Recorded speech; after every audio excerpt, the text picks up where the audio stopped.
Gila ya sosmed lu pasang foto lu peluk-peluk Sophia Latjuba lah, cewek-cewek cantik disambung-sambungin sama lu, terus banyak caption koplak lu pasang.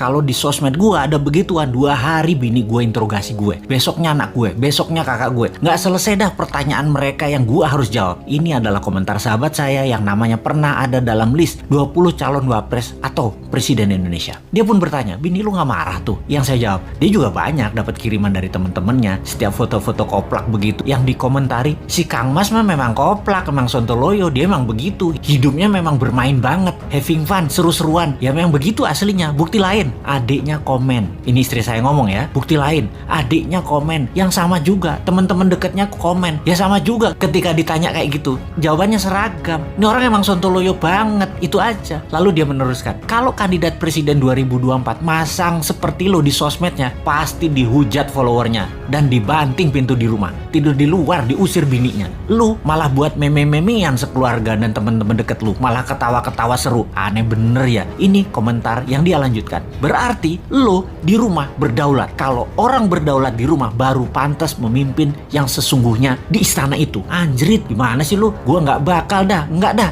Itu komentar saya kepadanya. Lalu dia menjawab, bener bro, lu berdaulat. Yang kandidat-kandidat lain nggak begitu banget, terlalu dijaga image, jaim, kaku, nggak bermain, serius semua, nggak seru kayak lu. Lu pasang foto keluarga misalnya, anak lu kemarin dah yang sama Ronaldo, lu jajarin. Nggak lama ratusan komentar bilang, Pak, take down Pak, lindungi keluarga Pak. Sementara di kandidat lain, masang foto keluarga atau anak didiemin. Dan viewernya sedikit, bahkan foto sok-sok romantis, pamer kemesraan, jalan-jalan, biar terkesan family man, malah garing engagementnya. Lu fenomena banget deh, follower lu militan dan kocak-kocak. Baca komentar-komentar di sosmed lu, hiburan banget bagi gue dan keluarga gue. Juga seneng baca komen di IG, di YouTube lu. Seru, asli hiburan. Kalau ada yang komentar serius atau nyerang, sama follower lu dibecandain. Orang lain dibully sama buzzer. Lu dan follower lu ngebully buzzer. Asli kocak banget lagi cara ngebulinya. Jadi seru bacanya, jadi hiburan. Gak kebayang kalau lu masuk istana, ini kekakuan dan keseriusan bernegara jadi ringan gaya lu. Lu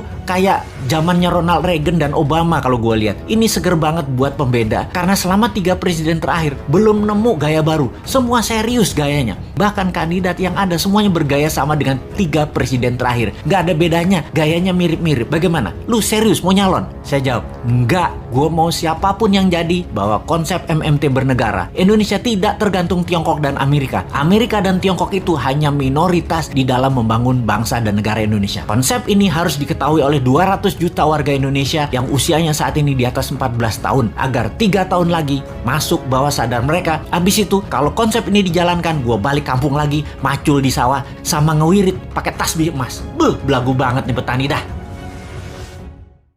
Pada saat live IG Bosman minggu lalu, ada beberapa hater mengatakan dengan menulis di komen, "Fuck Bosman," memaki dan menghardik. Tapi kita mah nggak baperan, seru-seru aja. Di sisi lain, banyak sahabat yang gerah. Di sini kita harus meluruskan. Dunia politik memang kental dengan istilah propaganda. Propaganda tujuannya adalah merubah mindset untuk melindungi kepentingan pejabat. Penting untuk merubah banyak mindset agar menyetujui tindakan mereka. Kalau ada yang tidak menyetujui, maka terbaik adalah dengan membuat mereka yang idenya berbeda tersebut dibenci. Kebencian itu sesungguhnya tidak ada. Kebencian itu harus ditanam. Ketakutan juga sama, tidak ada. Ketakutan itu harus ditanam. Itulah senjata buzzer. Kebencian dan membuat ketakutan. Itulah tugas pelaksana propaganda yang dalam hal ini adalah mereka-mereka yang menamakan dirinya buzzer rupiah, yaitu mereka yang dibayar oleh pejabat untuk menyerang musuh-musuh politiknya. Tugas utama buzzer sekali lagi adalah mendengungkan kejelekan orang yang mengkritik tanpa solusi, tanpa niat memperbaiki. Sementara kaum Newman jelas niatnya memperbaiki bangsa yang utama. Gayanya nyeleneh, tujuannya untuk mendapat perhatian. Sekali lagi, nyeleneh, lucu, koplak, tajam kalimatnya, tujuannya satu, agar dapat perhatian. Tapi kalau mental pejabatnya tipis, ketakutan, insecure karena jabatannya takut hilang, telinga tipis, emosi tak bisa jaga dan tidak dewasa, kritik segar bersolusi dikirimkan para new minder, bikin hidup pejabat gelisah dan sengsara. Makanya panik mereka, ditugaskanlah pasukan buzzer yang jumlahnya 20 ribuan untuk menjadi pelindungnya. Begitulah kalau pejabat terdiri dari orang-orang yang tidak beriman, berlindungnya pakai buzzer, bukan pada Allah. Menanamkan kebencian itu program mematikan lawan politik. Ada sih sebenarnya dalam buku putih propaganda yang banyak diajarkan di akademi-akademi militer. Newman itu sering mengkritik namun selalu memberikan solusi. Lalu, kesannya anti pemerintahan secara keseluruhan. Padahal hanya anti pada 2 orang pejabat doang. Karena dikesankan New Mind saat ini anti pemerintah, maka New Mind harus dipudarkan.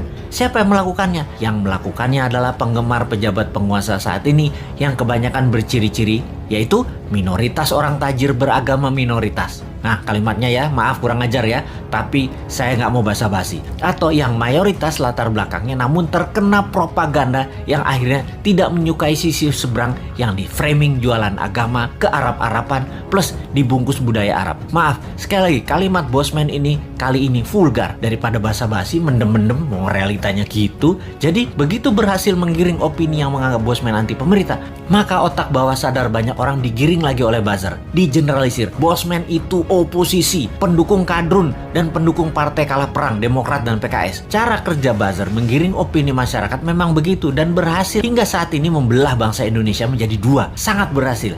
Namun efeknya sekali lagi membuat bangsa ini terus aja banyak konflik. Kalau Bosman mengajak diskusi yang beda pemahaman bernegara, tidak membuat belah negara ini jadi 2. Old mind, new mind tidak membelah rakyat di bawah, tetapi menjelaskan adanya otot pengetahuan lain atau muscle knowledge yang itu akan menambah dewasa banyak pihak. Sehubungan dengan old mind versus new mind dalam konsep bernegara, Bosman mengatakan berkali-kali, new mind adalah siapa saja yang menganut MMT ekonominya, nasionalis patriotis, tidak tergantung asing bernegaranya, pro-life, mendukung sustainability lingkungan dan membuat Indonesia menjadi negara superpower di ulang tahun kemerdekaan Indonesia yang ke-100 yaitu tahun 2045. Mereka adalah para new minder. Fenomena ini, incumbent dan oposisi, keduanya pernah menjabat 20 tahun terakhir. Terbukti, tidak membawa Indonesia menjadi negara superpower. Makanya, new mind bertanya, 24 tahun ke depan masih mau sama mereka lagi pola pikir dan pola tindaknya? Atau mau main baru pakai bernegaranya ala new mind? Inilah demokrasi. Kalau kalah new mind, legowo juga. Nggak muring-muring, ngacak-ngacak, demo-demo. Nggak baper, basi itu mah. Buktikan saja di dalam kehidupan keseharian new mind. Kalau ternyata kaum new mind lebih makmur, lebih sehat, lebih bahagia, ya monggo diadopsi secara nasional.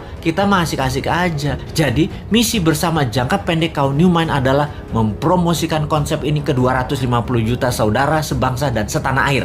Jadikan bahan diskusi, rembukan secara masif, dan akhirnya kesempatan itu akan dibuktikan di kotak suara tahun 2024. Kalah menang bukan masalah, itu demokrasi. Pertanyaannya sekarang, bagaimana caranya 250 juta orang mengenal dan memahami konsep new mind dalam waktu cepat? Urusan suka nggak suka itu nomor 2. Yang penting masuk dulu dan difahami. Ada saran nggak ya supaya new mind bisa sukses?